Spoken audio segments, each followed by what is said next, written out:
Hello and welcome to the EdjSports NFL Podcast for the Wildcard Weekend Recap.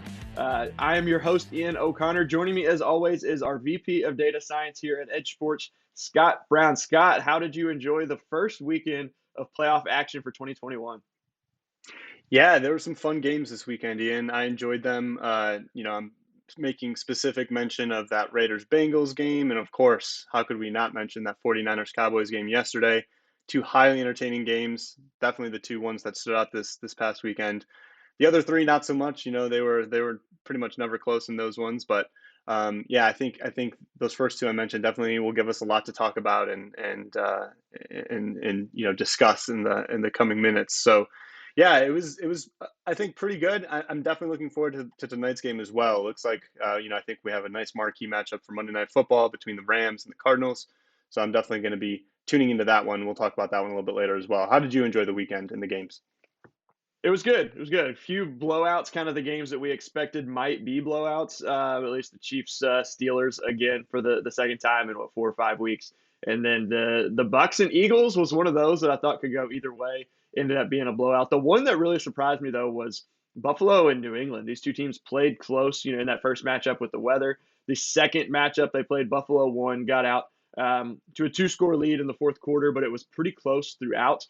To see that game the way it was unbelievable. I think Aaron Schatz, our partner over at Football Outsiders, had tweeted that it was the second best offensive performance by DVOA in DVOA history, if I've got that correct. So just an unbelievable performance from the Bills.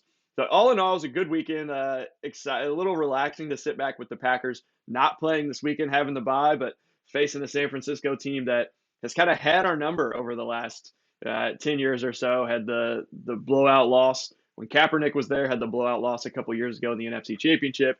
I believe it was the divisional round years ago in the frozen tundra of Lambeau Field, which it may be again this weekend. But excited for the weekend now and just another weekend of action. You mentioned the game tonight, Monday Night Football. We're going to cover that. We'll cover the 49ers Cowboys games, like Scott mentioned, as well, and the Bengals Raiders, along with our top fives. Before getting into all that, just want to remind you that we are available on both the EdjSports Podcast Network and our EdjSports YouTube channel. The EdjSports Podcast Network is available on any podcast platform of your choice. Go on there, give us a listen on some of our other shows, give us a 5-star review just to help us grow our audience and get this analysis out there, both post-game recap and our pre-game betting insights as well.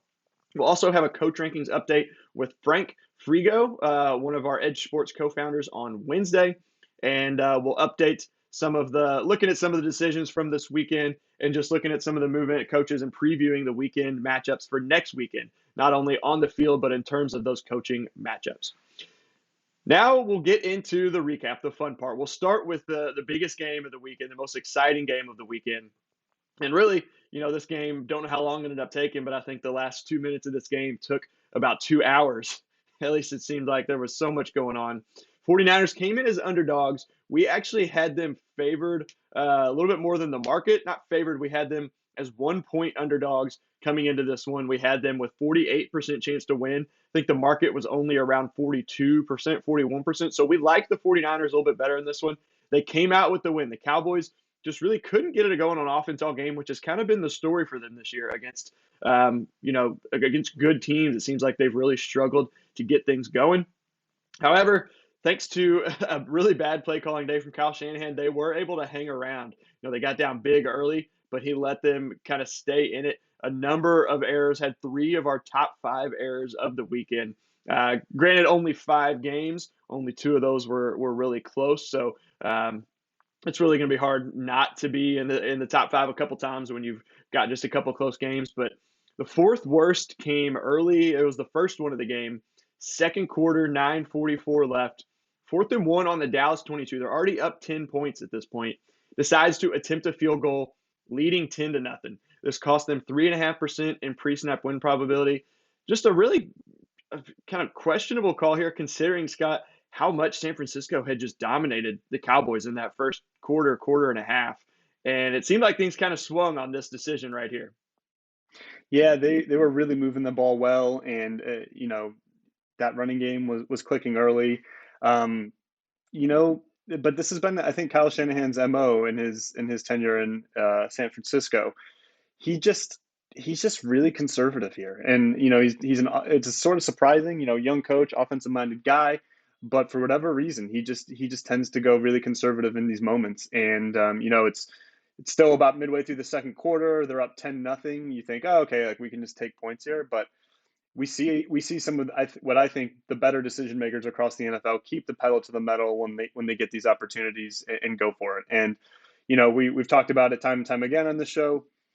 It's going to be pretty hard for us to recommend anything other than go on 4th and 1s, just in general across the board here. And yeah, so we really don't like this decision. It was only moderately bad, about a 3.5% error.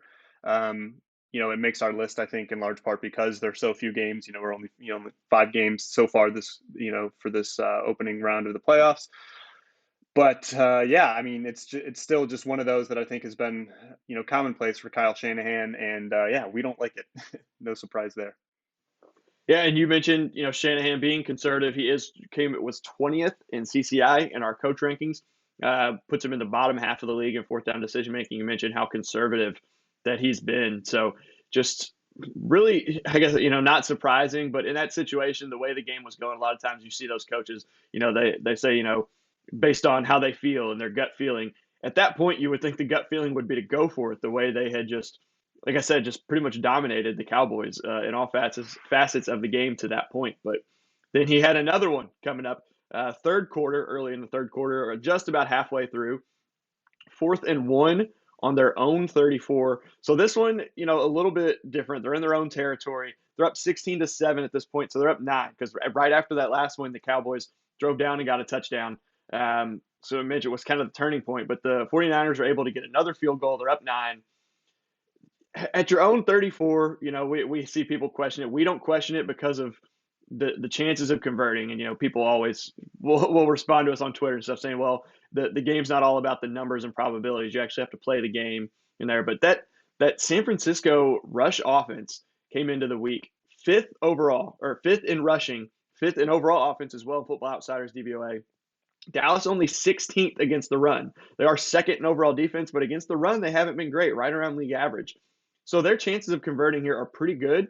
And you mentioned, Scott, they just were running the ball so well yesterday. Like, it seems like they do a lot.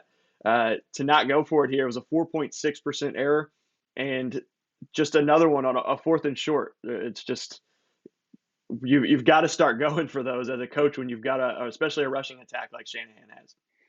Yeah, exactly. You highlighted all the main points in this one, so I'll be brief. But yeah, it's just really part of Kyle Shanahan's MO. I mean, maybe what he's thinking is he's got such a strong defense, right? Such strong playmakers on defense that they can just afford to trust the defense, rely on the defense to come up with stops time and time again. But I really don't think that's long term going to work out for the Niners, right? They're going to find themselves as underdogs pretty much in every matchup that they play. They're going to be outgunned, and so sooner or later, I think Kyle Shanahan's going to need to see the light if the Niners are to have continued success in these playoffs. Really hope that he takes a hard look at some of these 4th and 1s we just talked about. And maybe makes a different decision when he's presented with similar scenarios in upcoming games. We actually have another one to talk about, which would wind up being our worst call of the weekend. Do you want to get into that one? Yeah, this one not only was our worst call of the weekend, it ends up being the second worst call of the entire season. And that was, you're listening, I'm sure you already know what we're talking about. Fourth quarter, 2:51 left. Both teams have 2 timeouts. San Francisco is up 6. It's a 4th and 1 on the Dallas 49. Chooses to punt, or technically to go up and try and draw Dallas offsides, take a delay of game, and then punt. But looking at it, we're basically, we ding him for the error on 4th and 1 because he didn't go for it there. Ends up being 17%. And this one is just so bad. Surprisingly, or not surprisingly, but interestingly, this is one of those, I don't think I saw a single person on Twitter yesterday as I'm working through these games, running the model.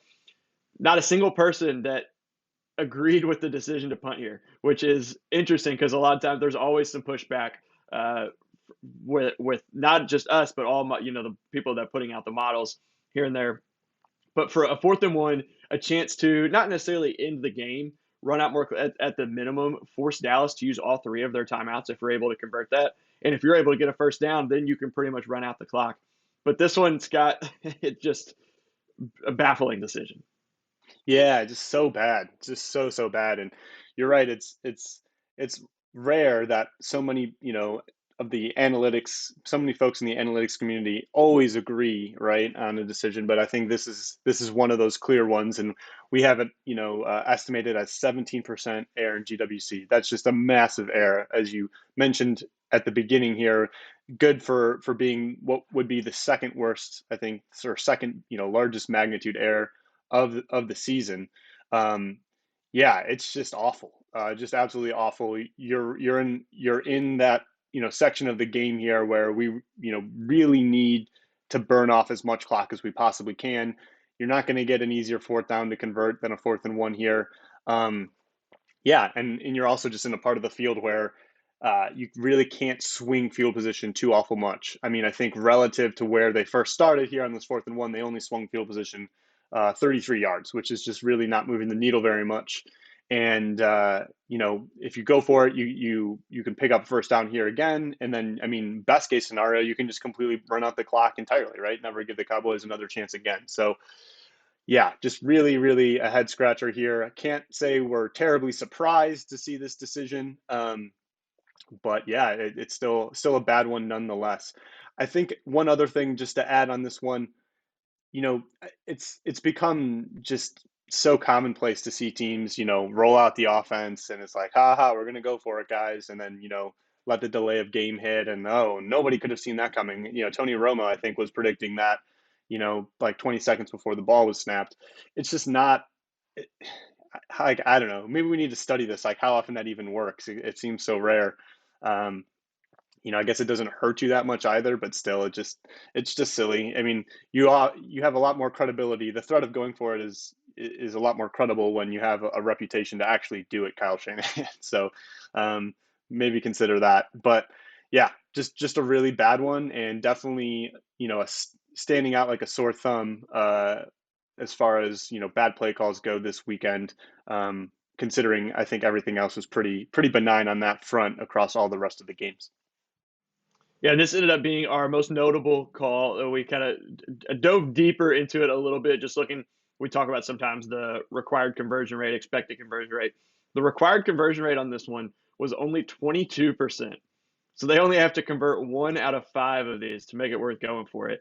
And we know the expected conversion rate on that is around 70%, considering San Francisco's advantage in the run game, probably a little bit higher, maybe not too much higher, considering Dallas still has a very good defense. But only 22% needed to convert there to make that worth going for it. So again, just I thought he was going to go for it. So goes out there and then was like, excited, thinking, all right, we're going to see him do it. Everyone's agreeing with it. Everyone's on board. This is going to be awesome.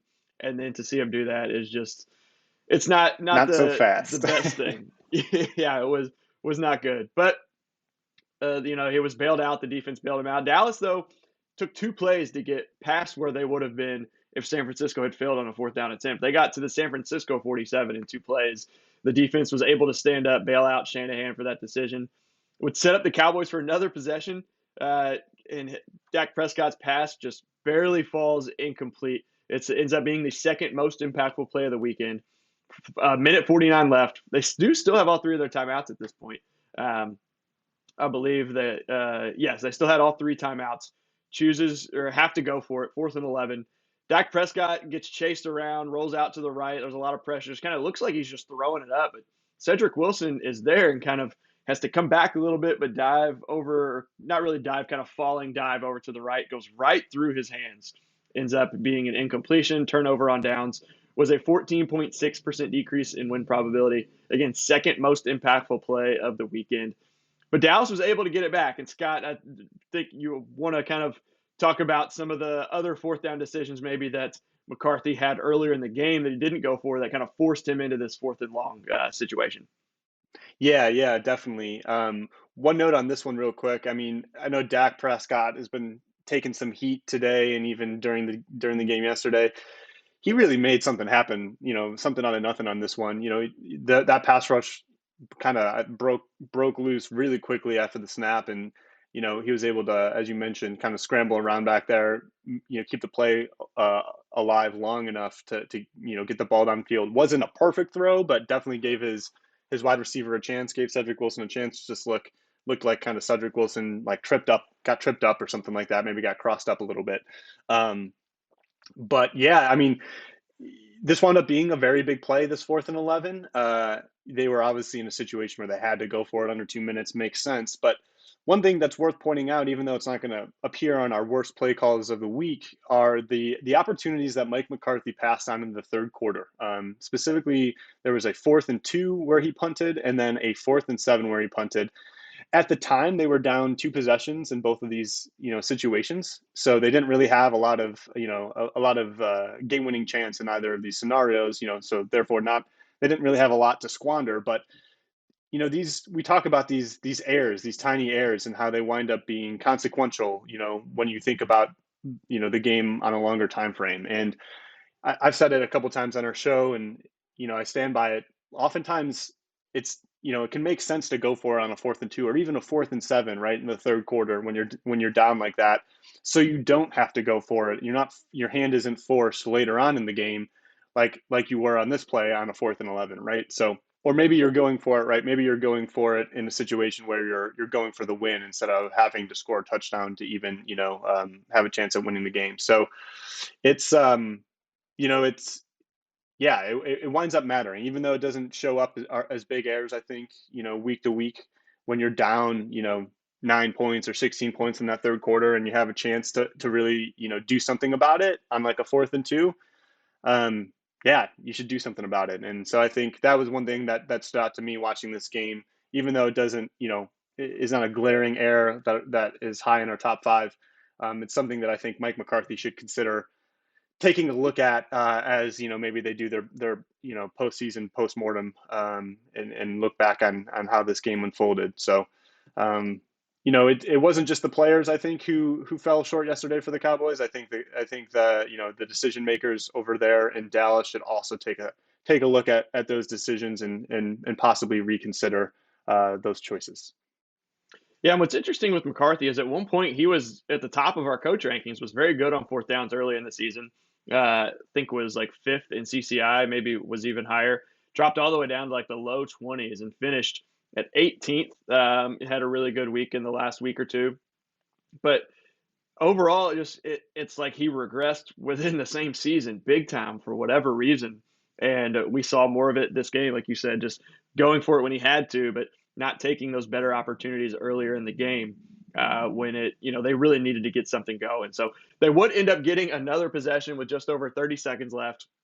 We all know what happened from here. They got into 2nd and 1, 14 seconds left, no timeouts. Prescott, they run a draw. Prescott gets up the middle for 17 seconds, but not enough time left to get the snap off to spike it and get a play. Almost kind of wonder if at that point Dak should have looked at the clock and said, screw it. Hey, said snapped it and just said everyone go deep, because there was no chance they were going to get that snap and that spike off, and they didn't. So really kind of questionable. We're talking about a little bit beforehand how maybe looking back on it, having had time to think about it more and seeing people say the play call maybe wasn't the worst. It's just Dak needed to go down a little bit earlier to save them a couple seconds, but still leaving it up to almost kind of leaving it up to fate. I don't know if you want to talk a little bit more about that, how we're talking about just all the things that had to go right on that play for them to get a shot at the end zone. Monday morning quarterback this one, and I'm sure you can get any number of hot takes from all different sorts of places about this one. I mean, obviously it was wound up disastrous, but I don't necessarily hate the decision. I think you pointed out, maybe he just goes down, takes a slide a little bit sooner, leaving them, a couple more seconds there to spike the ball. I think that, that makes sense. We talked about maybe instead of doing something like that, they take 2 cracks at the end zone from a further distance than picking up that like 10 to 15 yards and only getting one additional shot. I think, that seems reasonable as well.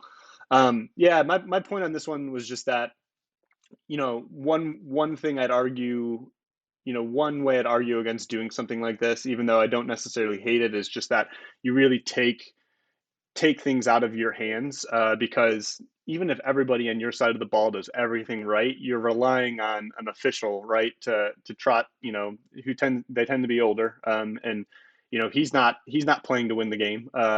You're depending on him because no matter, even if you get the ball down spotted where it ought to be and all your guys lined up with time on the clock, as we saw, that official still has to go in and technically spot the ball, right? Which is a rule. Even if it's just basically, getting in between the center and guard just to lean over and touch the ball, get out of the way, like that takes time. And so, it takes the game out of your hands at that point, which you hate to see, right? I think everybody was hoping to see, that exciting Hail Mary play, at least one of them. And unfortunately, based on Dak's scramble or his draw that he ran, like we weren't treated to that. It was unfortunate, anticlimactic, I think is a proper word. Yeah. And Everyone but I loves to guess see that Hail Mary, like you said. yeah, everyone, yeah, exactly. Love to see the Hail Mary. I suppose if you're San Francisco, though, you're not thinking that, and happy to be moving on, to be dodging any sort of snake bites, on final plays or anything like that. But yeah, for the rest of us, just sort of bummed that we weren't able to witness what could have been a really exciting moment. Yeah, very anticlimactic. When you go down, you're thinking they're going to spike it, get a Hail Mary. Reminds me of I think it was 4 or 5 years ago, but it just always sucks when you don't get that shot. And there was a Kentucky basketball game. I think it was in the SEC championship at one point. And it was James Young, so it's been 4, 5, 6 years. But he's going in lane and kind of slips and falls, loses the ball, time runs out, they don't even get a shot. And it's like the worst feeling as a fan when your team's set up like they're going to get a shot, and then you don't even get a shot at it. It's just the ultimate letdown, and it's really tough to cope with. Even if it wasn't likely they're going to win, still you want to give yourself that chance. It's a little bit of false hope as they're going down the field, thinking, all right, we got it, and then it just falls short. So San Francisco comes away with a big win. He said they're going to be underdogs pretty much in every game, going to face the Packers, where if Shanahan makes a decision, an error like he did this week, gives Aaron Rodgers the ball at his own 16-yard line with more than 2 minutes left and 3 timeouts, down only 6, I wouldn't expect the same outcome from in that game with a guy like that who we know has just been surgical this year and did it against the San Francisco 49ers earlier in the year. Had, 37 seconds left, no timeouts, was able to get down the field with a couple of completions and set up the game-winning field goal. So should be a good one, but Shanahan is definitely going to have to be a lot better. Jimmy Garoppolo is going to have to not make the mistakes that he made yesterday, which all the talk has been 49ers fans kind of thinking the same thing, just hoping that Garoppolo doesn't make one of those kind of boneheaded mistakes that he makes. So we'll see. That game will be on Saturday night. That's the nightcap on Saturday. So moving on to a game that was on Saturday this past weekend, earlier in the day, though, the first game of the weekend, Raiders and Bengals, another really exciting game, one of the two exciting games we had. They went into Cincinnati. Bengals hadn't won a playoff game since, I think it was 96, or maybe before that. It's been, 31 years? If I'm getting that, I don't think that the math, it wasn't 96, but I think it's been 31 years, maybe 1990, 91, whatever it was. But they were able to come out with a win. The Raiders had just snuck into the playoffs in that overtime win over the Chargers. We thought this game was going to be a little bit closer. We still had the Bengals as about 4-point favorites. The market was 5.5 or 6, maybe got pushed up to 6.5 at one point. But both Bisaccia and Zach Taylor for the Bengals, were really aggressive in this one. They had two noticeable good fourth down goes. The Bengals had the second best go of the weekend out of only 3, but still right in the middle there. Second quarter, 3:33 left. They're up by 7, 4th and 1 on the Vegas 31, instead of attempting a fairly manageable 48-yard field goal. McPherson's missed some kicks, but has been very, very good as a rookie this year for the Bengals. Decides to go for it, and this is kind of a no-brainer, I think, a 4th and 1 we talk about all the time in that mid-range. But the fact that, I think we might see a lot of coaches. We saw Shanahan do it, try and push that lead from 7 to 10 at this point. Yeah. I mean, this is actually a perfect parallel to that one of those first fourth down play calls we talked about a moment ago with Kyle Shanahan. Here we see a different head coach, Zach Taylor, make the exact opposite decision and keeping his staying aggressive, keeping the pedal to the metal, and really pushing to extend this lead. Good things can happen, and they did on this play. We love this decision. I think in general, Zach Taylor has been pretty good. But yeah, definitely in this spot, it has, he definitely found the right decision in the right moment. They were able to pick up the first down and carry that momentum forward. So good decision here by Zach Taylor, and definitely, giving his team the best shot at coming out victors in this one. Yeah, Zach Taylor's had his moments. He finished only 22nd in CCI, but that he kind of was one of those two that regressed a little bit at the end of the season. Early on, was very aggressive. Had a couple really good fourth down goes against the Vikings in Week 1. Had a really good one against Detroit later on, about midway through the season. But overall, hasn't been horrible. He's gotten better the last few years. The first few years of his tenure. But this one, I think he's trusting Joe Burrow and Jamar Chase and that offense a little bit more each and every week. So it'll be interesting to see if he keeps that going next week in the second round of the playoffs. But just about a quarter later, the Raiders had a similar situation, obviously down 127 left in the third, down 23-13. So they are down 10 at this point. 4th and 3 on the Cincy 36. So they've got a good kicker. Carlson's been very good, but passing up a 54-yard field goal, not a guarantee by any stretch of the imagination to go for it on a 4th and 3, which is a little bit surprising. Yeah, that's right, Ian. Rich Bisaccia, he's been a bit of an unknown quantity this season. Obviously, interim head coach for the Las Vegas Raiders. He took over earlier on after John Gruden's exit. And so whenever these sorts of scenarios come up in Raiders games, it's interesting to see what he will do. And this one, he wound up finding the right decision. We really like this one. He's trailing by 10 here, and he's got to make something happen for his team. It would be easy, I think, to just sort of roll out the special teams unit, attempt a 54-yarder, and sort of really avoid scrutiny of any kind, right? As the decision maker, really kind of lay that off on his field goal kicker, attempting what would be a pretty long field goal outdoors in Cincinnati. But he really makes the right decision here instead of, I think, taking the easy route. So definitely, credit to him. I think, like I mentioned, it would have been easy to just sort of, go conservative here, but yeah, you could tell he was really playing for the win, giving his guys the best shot at it, and winds up picking up 2.3% here. So, a modest gain, winds up being the best of the weekend. There really wasn't, as we alluded to, not really a ton of really good decisions. There was one really bad one, as we talked about in that first game. But props to Rich Bisaccia here, finding the right play call in a pretty big moment. Down 10 here, close to entering the fourth quarter. Realized he needed to make something happen and did it in a big spot. Yeah, it ended up being our best go of the weekend out of only our top 3, but still only a 2.3% increase in win probability. As you mentioned, the big error we had just kind of goes to show we had way more errors this week than we had good decisions. A lot of coaches making mistakes. Don't know if it's playoff time, although it was just a couple coaches between Shanahan having 3 of them, and we'll get to the others. But 2.3, best decision. Not great, but still a really good decision to see him go there. Could have easily been a 2.3% error by choosing to kick the field goal there. So this game would go down to the wire. The Raiders would make a comeback like it seems like they always do. They scored to go down 26-19 with just under 2 minutes remaining in the fourth quarter. Had a number of impactful plays, you can imagine, on the final drive as time is winding down.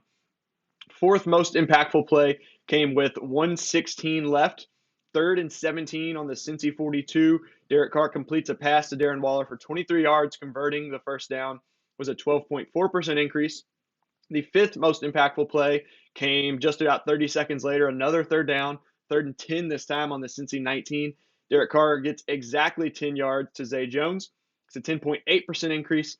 And then 3rd most impactful play of the weekend was not so good for the Raiders. Fourth quarter, 16 seconds left.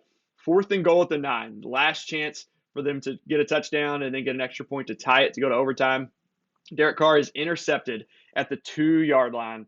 It was a 13% decrease in win probability, dropping them from 13 down to 0. So the 3rd, 4th, and 5th most impactful plays all coming on that final Raiders drive, with the 3rd most impactful play being the game-winning interception by the Bengals. So Raiders playoff hopes, and it'll be interesting to see what happens now with Rich Bisaccia. They had said that they're not going to worry about their head coach position until after the season's over. That season's now over, so we'll have to wait and see if they keep Bisaccia around as a head coach, the way he kind of turned that team around and got them into the playoffs. I'm leaning towards the fact that they will go in a different direction, considering he wasn't hired on as a head coach.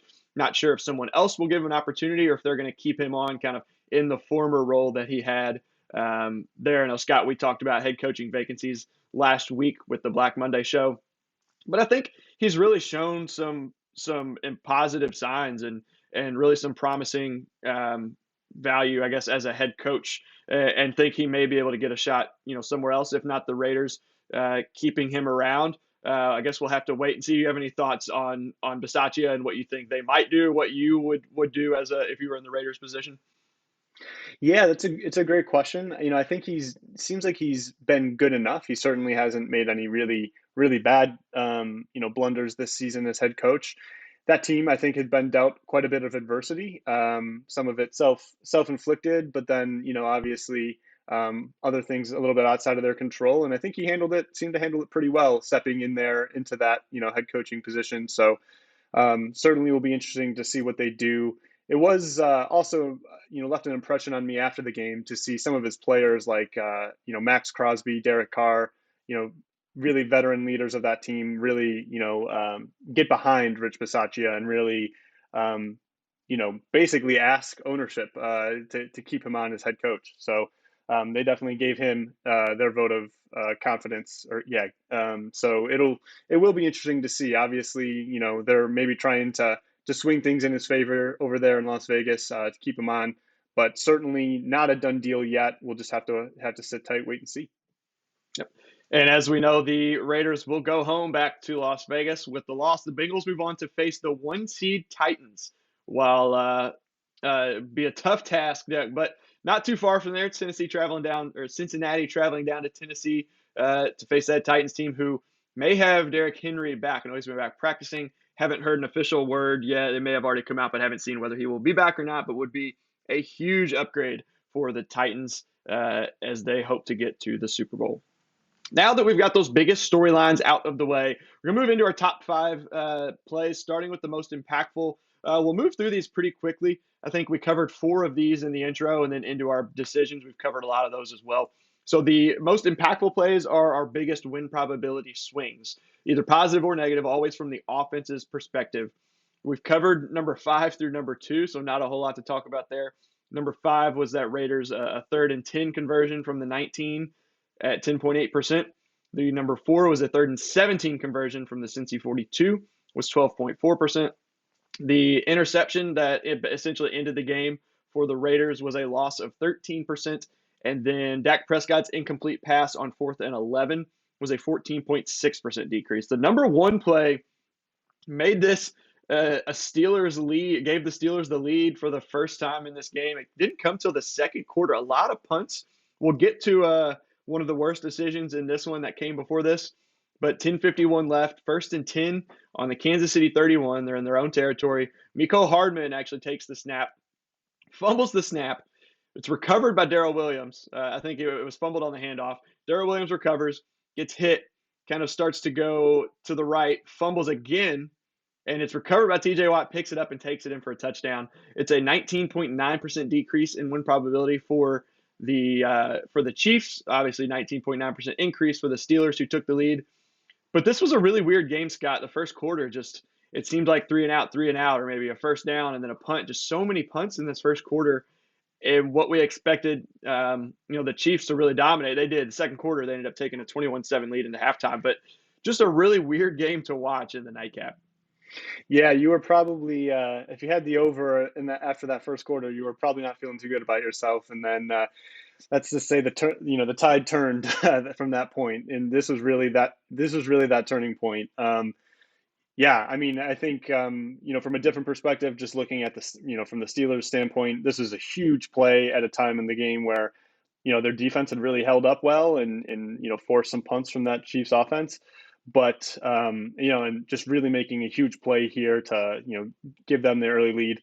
It wound up being a pretty moot point, though, when you look back over the rest of it, or over the rest of the game, because that Chiefs offense just caught fire, And yeah, Steelers for most of the game thereafter on offense couldn't really get much going. They added a couple scores later on to kind of make things seem a little bit closer than they really were. And this one was pretty much all Chiefs from from this point forward. And what's kind of crazy with this game is Good Morning Football last week, might have been Friday, they outlined 6 things that had to happen for the Steelers to win this game. One of them was Ben Roethlisberger to have like 3 NFL caliber throws. He's kind of struggled this year compared to what we've seen from him in what's probably the last season. But the 2 of them that also came true were to have 2 turnovers and to have a defensive score in order to beat Kansas City. And what's crazy is they did get 2 turnovers. They got a defensive score, but Kansas City is just so good, and that Pittsburgh team really don't necessarily want to say they didn't deserve to be in the playoffs, but as we know, snuck in kind of through the back door right a minute before curfew. They made it in. So just kind of goes to show, as much as Kansas City struggled in that first quarter to win the way they did, just says a lot about how good that team. We know how good the Chiefs are. Been in the Super Bowl the last 2 years, won one of them. So they're going to be a tough out, and just Pittsburgh really just seemed like was no match in either game for those Kansas City Chiefs. We're going to move on now to our top 5 best 4th down decisions from the weekend. Before we do, don't forget to rate, review, and subscribe to all of the Edge Sports shows on your podcast platform of choice, as well as our Edge Sports YouTube channel. So now we'll get into the top 5 best 4th down decisions. We only had 3 this week. I mentioned we covered number 2 and number 1. So just quickly, number 3 was Eagles-Bucks. This one got out of hand early. Buccaneers up 17-0 over Philadelphia. Philly had 4th and 4 at the Tampa 47 with 6:09 left in the second quarter. Really, this is one of those that kind of that borders on that it's an obvious go. Do we include it or not? Early in the game, though, we see at a 4th and 4, a lot of coaches maybe punt the ball here. Sirianni actually has been very good as a rookie head coach this year. Finished 4th in CCI. So been a very good 4th down, very aggressive on 4th downs, like we saw with Doug Peterson when he was their coach in that Super Bowl season. So not a surprise from him, but still included this because, again, with so much time left to play, even though they're out 17, wouldn't be surprised to see a lot of coaches punt here on a 4th and 4, Scott. Yeah, strongly agree. I think, you could even go so far as to say that if you swapped teams in this scenario, that you might see Arians punt it in this situation. I think we've definitely seen him. I think I remember maybe just a couple weeks ago in that Jets game, he was trailing and but still punting on some very manageable 4th down situations that came from up. the Jets 39 in that one. I think it was like a 4th and 5. Yeah, so I totally agree with the take that like we're really maybe reaching a little bit here.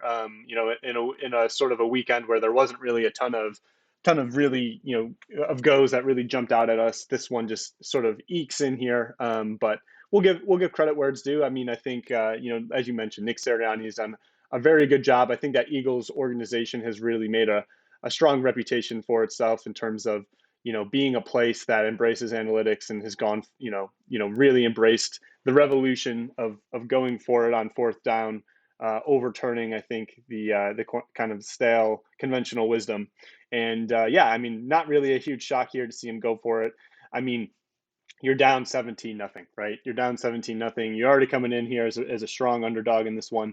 And yeah, it's just plain to see that if you're playing to win the game, not just sort of make it close and lose by less points, then you really need to be seeking out big plays that can really swing things, right? Where you can score 7 instead of 3. And yeah, this is just really the right move. And they wound up picking it up, which is always good to see for the team that's making good decisions. And that was the number 3. Again, number 2 we already covered was the Bengals. 4th and 1 at the Vegas 31-yard line was a 1.4% increase. And then number 1 was that Bisaccia decision we just covered. That was a 2.3% win probability increase on 4th and 3 from the Cincy 36. So now we'll transition to our top 5 worst decisions. And of course, we've got 5 of these because there were a lot of bad decisions this weekend, even with only 5 games. And before we do that, though, just want to remind you once again about our site and our app. The site is EdjSports.com. That's EdjSports.com. The app, also Edge Sports, available for both iOS and Android. You can get NFL news as well as pregame betting analysis for every game You'll get see our fair value spreads and totals, which is where we think the spreads and the totals should be for that game compared to Vegas, which you'll hear Scott analyze or talk about for the Monday Night Football game here in a moment. You can get that for every game on the EdjSports site and app. So now moving into the top 5 worst decisions. We covered 3 of these, all from Kyle Shanahan and the 49ers. Number 5, though, is one that I don't think is going to be a surprise to anyone.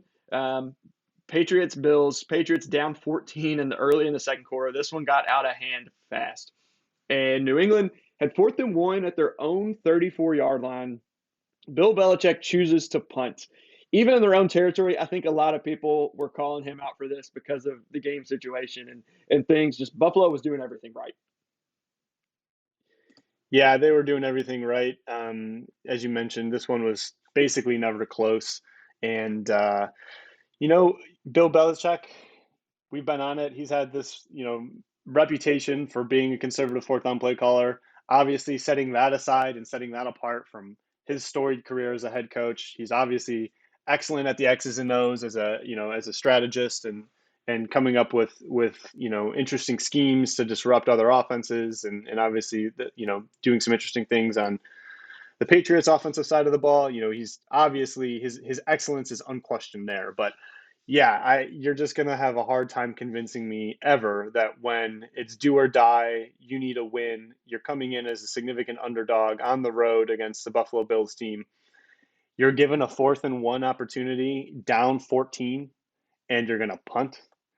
Come on. I mean, it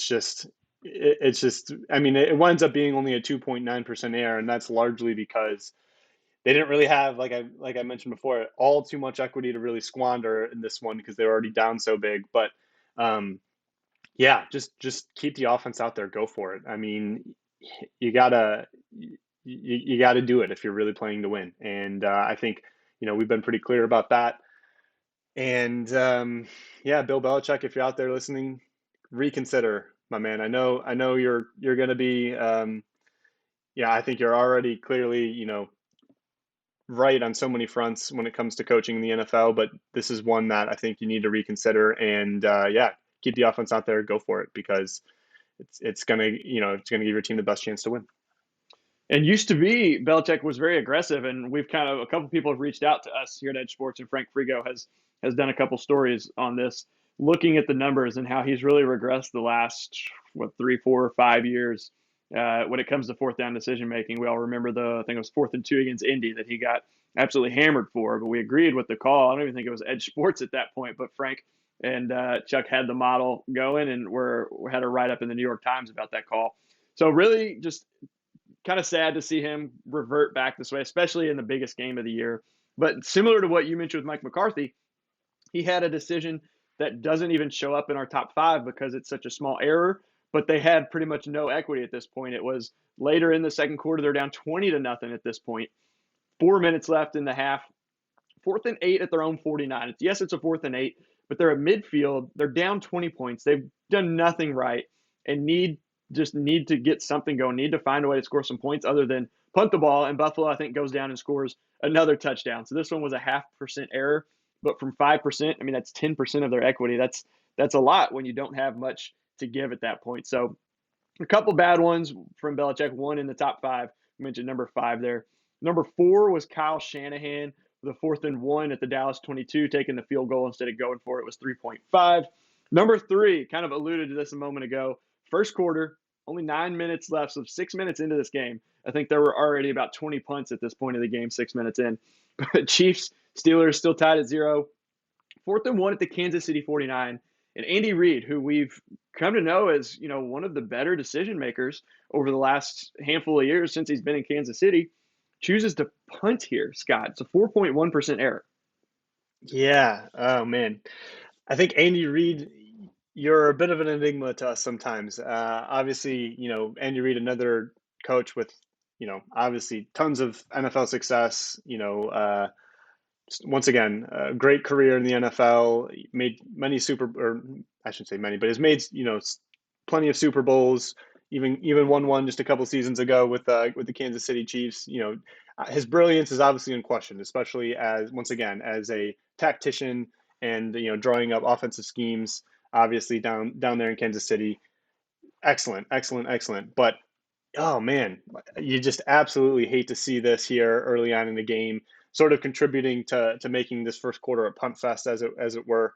Um, yeah, you have such a dynamic offense, such probably the best in the league, if not certainly up there, and just keep them out there on 4th and 1 because the baseline conversion rate for these plays is already so high. It's hovering around 70%. You have to imagine that with the quality of talent there on their offensive side of the ball, it's likely even higher. You're right close to midfield at the Kansas City 49, so there's really not a whole lot to lose. Certainly you're going to be risking some field position, but it's really not that bad. And oftentimes even when you punt anyway, the field position doesn't really swing all that much, maybe only 20 or 30 yards some of the time. So yeah, you really just would expect Andy Reid in this moment to rise up and keep the offense out there and really sort of send a message, set the tone for his team. But yeah, he winds up passing on it. It doesn't burn him in this game because that Steelers team really couldn't get much going until it was kind of too late. And so I guess from a results perspective, it's wound up not being too bad, but this winds up being a serious error. And I think as he moves on in the playoffs and faces better competition, really wants to have I think should have a second look at these types of 4th and 1s here and reconsider his decision because he didn't wind up needing it in this one, but certainly there's going to be a time that comes in this playoffs where against better teams in closer games, his team's going to need every edge that it can find to eke out a victory. And so, yeah, Andy Reid, reconsider if you're listening. Yeah, I was really shocked to see that one, especially, both teams had struggled to that point. I don't know if there might not have even been any first downs, might have had one or two, but 4th and 1, like with that offense at midfield was very surprising to me, I guess, for lack of a better word. And then number one are both Kyle Shanahan. Number two was the 4th and 1 at his own 34, up 9, halfway through the third quarter, was a 4.6% error. And then the big one, the Mac Daddy of them all, as they say for the Rose Bowl, 49ers, 4th and 1, Dallas 49-yard line right at midfield. Fourth quarter, 2:51, choosing not to go for it was a 17% error. Again, the worst error of the weekend, the second worst error of the entire season. That will wrap up our top fives. We're going to move into our Monday Night Football preview. Before we do, though, just to remind you, we mentioned the app and the website, EdjSports.com and the EdjSports app. You can also see all of this data for our top fives on the app and the website in the top five section. So now the Monday Night Football game, the first Monday night playoff game in quite a while. This one comes down. Cardinals-Rams, the last of the wildcard games, the third meeting between these two teams. They split the two meetings in the season. The road team won each game as an underdog. The very same thing actually happened with the Bills and Patriots. It was interesting that in both games where there's the third meeting, the road underdog won both of those games in the regular season straight up. So we'll have to see if Kyler Murray and the Cardinals can get that offense going on the road. They are 8-1 on the road this season, but the whole team really has struggled in the back half of the season. Matt Stafford, on the other hand, looking to limit turnovers, get his first ever playoff win, which seems surprising to say, maybe not considering he was with the Lions, but just as good as he's been, just has been with the Lions, was unable to get there very often. When they did, was just unable to come away with a win. So Kingsbury and McVay, coach rankings, neither one has been really aggressive. Sean McVay, 25th in CCI. Sean McVay hasn't been aggressive. Kingsbury has been third in CCI. So going for it a lot, choosing the right times to go for it. And should be a really good game between these two teams. What you want to talk about, Scott, any betting value we may see in this, what the market looks like, what our Edge Sports model is seeing? Yeah. Let's get into it. So edge fair value for this game is Rams -4. Looks like right now in the market has it as Rams -3.5. You mentioned that kind of earlier on last week, our models were pretty much, our model was pretty much right on top of the market. They were both at -4. So yeah, there's really not a big difference there in that half point. So this looks like to be a pretty fairly evaluated game by the market, and really don't have a strong opinion here. We don't think there's a lot of value taking either side at this point. we see any interesting line movements, that is another matter. We don't expect to see any line movements heading into this one, but you never know. But certainly something to keep an eye on if you really want to put a bet down. We think there's just not a ton of value on either side. Looking at the over under for this one, once again we're pretty much close to the market. We have it as a 48-point total game. The market at 49.5. Certainly, there's dynamic offenses on both sides, but don't be fooled. The defenses for both of these teams are pretty good. They're pretty solid, strong defenses. For the Rams, I think that's a pretty well-known aspect of their team, but the Cardinals their defense has really been strong this season, and that has surprised some. But yeah, I think if you wanted to play this one, we would actually favor the under here slightly. We think there's maybe a tiny amount of edge, but once again, nothing large here, not a huge margin for error. Wouldn't be super excited to bet this total one way or the other, and it just sort of is what it is. Sometimes the market gets these things right when you kind of go off and take an analytical look at it, come up with your answers and compare them to the market. It's not always the case that you're enticed to bet, and this kind of looks like one of those matchups. Some interesting notes on this one. The head coaches, right? There's really some difference of mind here between these two head coaches. Cliff Kingsbury, definitely among some of the more aggressive play callers in the league. He is leading this Cardinals team. I think we definitely could see him really put the pedal to the metal tonight and really be aggressive in a lot of situations. Sean McVay, while being sort of a young head coach and branded as one is sort of progressive in his decision making, actually is quite the opposite when you actually take a closer look at it. So he tends to kind of be quite conservative in these situations, in fourth down situations, and who knows, maybe some of those will come up tonight and perhaps be the Achilles heel of the Los Angeles Rams. Another sort of interesting narrative heading into this one is, what's the home field advantage like for the Los Angeles Rams?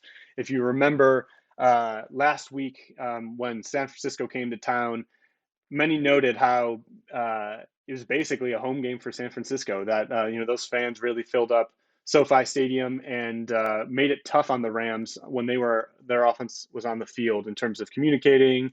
There's just a lot of crowd noise from the visiting fans. So one wonders whether or not that'll be a similar environment tonight. Arizona's not too far away geographically, and for better or worse, maybe those LA fans have a reputation, for not really showing up for their team, and so we'll have to see what happens.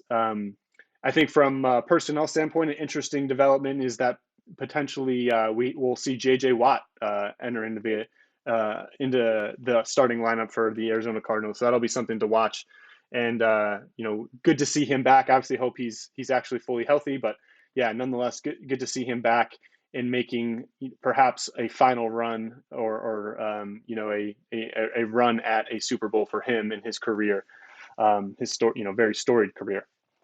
And then, yeah, I guess maybe one other thing to touch on before we go is just what is where's the money at? Where are the bets being placed in this one? It's actually pretty close to a balanced book. 52% of the bets are on the Rams in this one from the standpoint of the point spread.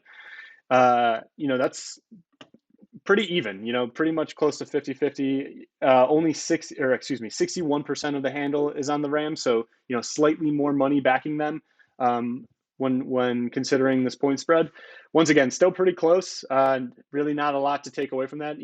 I think these two teams are known quantities at this point. They're both pretty strong, and the public is definitely backing them in such a way to reflect this. So yeah, not really, a lopsided matchup like some of the other games we saw this opening weekend. I think we expect this one to be a close one and to be potentially a very, very entertaining game here on Monday night. Yep, really excited for this one.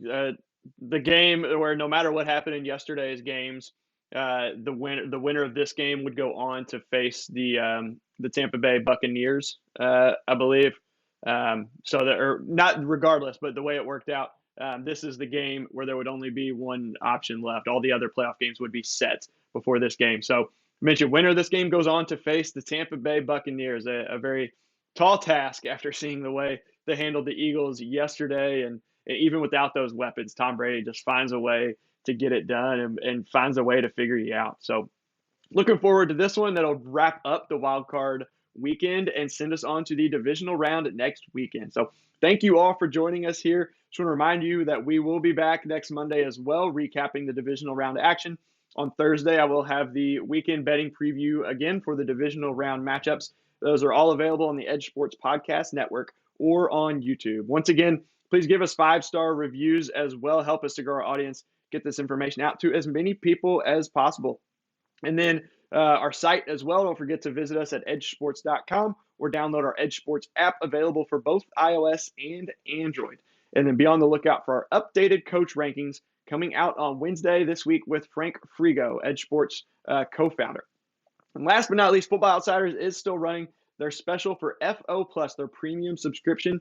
It's just 99 cents a week for annual subscriptions. Got a lot of really good betting data, fantasy data, daily fantasy. I know season-long fantasy has come to an end, but still some daily fantasy advice and insights there, as well as the betting. And just overall really good statistics and analysis from the playoff action and season long. So be sure to check them out over at footballoutsiders.com/subscribe. Scott, thank you for joining me as always. Have a great week and enjoy the next round of the playoffs next weekend. Thanks, Ian. Have a good week, and we'll be back at it next week.